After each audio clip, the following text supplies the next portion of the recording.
Class 9th के सभी विद्यार्थियों, यहाँ पर देखिए 9वीं के लिए यहाँ पर गणित का मैं पेपर लेकर आया हूँ। ठीक है, मैं बच्चों 4 पेपर दूंगा, ABCD, बस चारों पेपर कर लिए, जिसने आपका वार्षिक पेपर पूरे का पूरा फंस जाएगा इन्हीं चारों पेपरों में ही।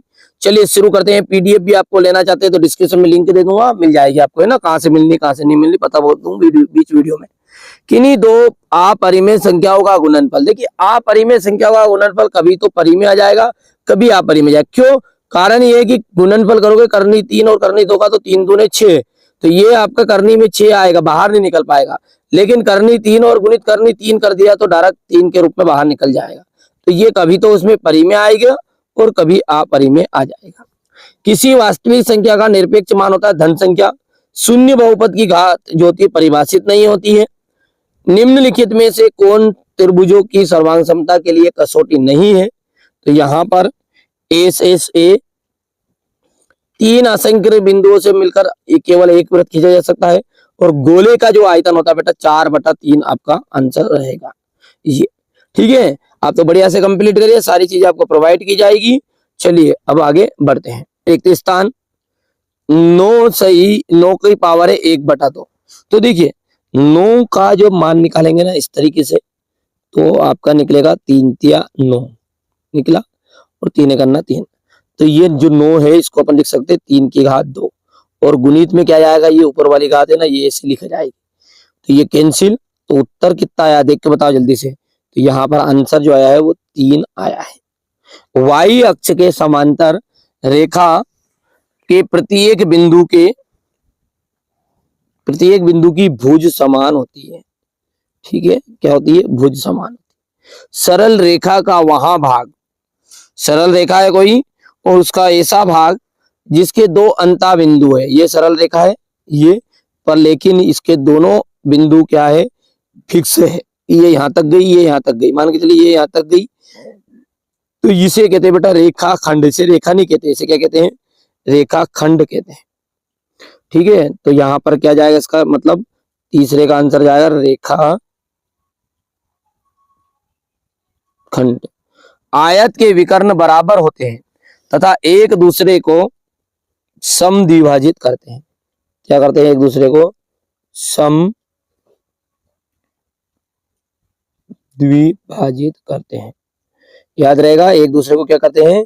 समद्विभाजित करते हैं। 3x³ में x³ का गुणांक क्या है? इसके आगे जो लिखा रहता है यही गुणांक है, तो 3 है। और बिंदु 7, -6 की कोटि। देखिए अगला जो मान होता है ना, अगला आगे वाला ये होता है भुज, और पीछे वाला होता है कोटि। और भुज को हम x कहते हैं, कोटि को y कहते हैं, ध्यान रखिएगा, है ना। तो कोटि कौन है? y वाला, यानी कि -6 रहेगा, ध्यान इतना था। अब है अगला आपका जोड़ी।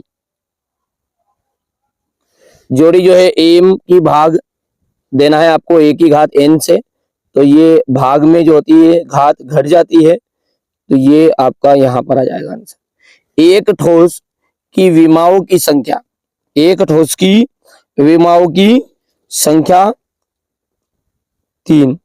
90 डिग्री से कम माप वाला कोण न्यून कोण कहलाता है।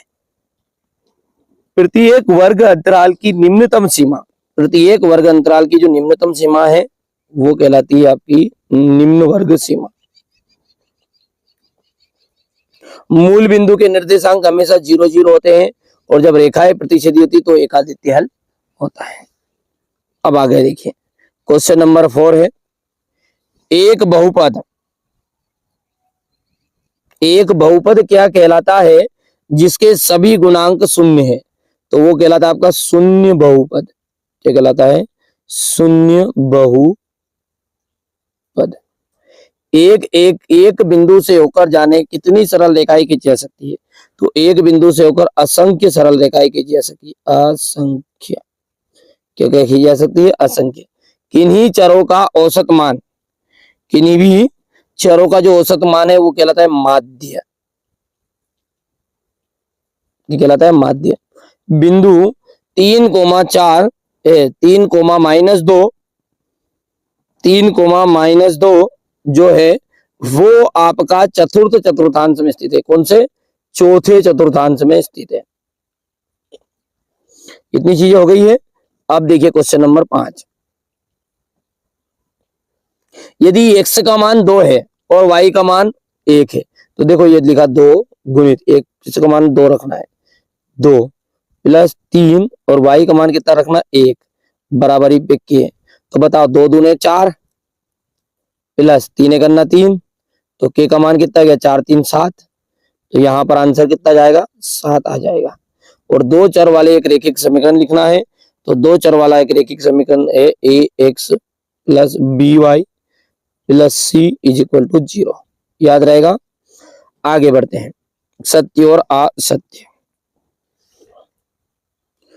ये पहला जो है आपका ये रहने वाला है असत्य, ठीक है। दूसरा जो है वो भी आपका असत्य रहेगा, पढ़ लीजिएगा आप थोड़ा सा, ये असत्य रहेगा। और चौथा भी आपका असत्य रहने वाला है, केवल पांचवा सत्य रहेगा और छठा भी आपका असत्य हो जाएगा। आगे बढ़ते हैं, क्वेश्चन नंबर 6 को देखते हैं। यहां से अपन देखते हैं सवालों को, ये स्क्रीनशॉट ले लीजिएगा, ठीक है। ये सवाल मैं आपको सेपरेट वीडियो में समझाऊंगा, ठीक है। हाँ, इनकी आपको पीडीएफ चाहिए बच्चों, पीडीएफ चाहिए सॉल्यूशन वाली भी और ये पेपर की भी पूरी, तो डिस्क्रिप्शन में मेरे नंबर दिए गए हैं, उन पर कॉल कर सकते हैं आप, ठीक है। चलिए इसके बाद में क्वेश्चन नंबर 8, बिल्कुल आप कॉल करिए और व्हाट्सएप पर आपका नाम पता एड्रेस नोट करा दीजिएगा ताकि आपको पीडीएफ पूरी मिल जाए। ये क्वेश्चन नंबर 13 है, ये 14, ये क्वेश्चन नंबर 15 रहेगा, 16 17 18, ये 19, ये 20 21 22 और ये 23।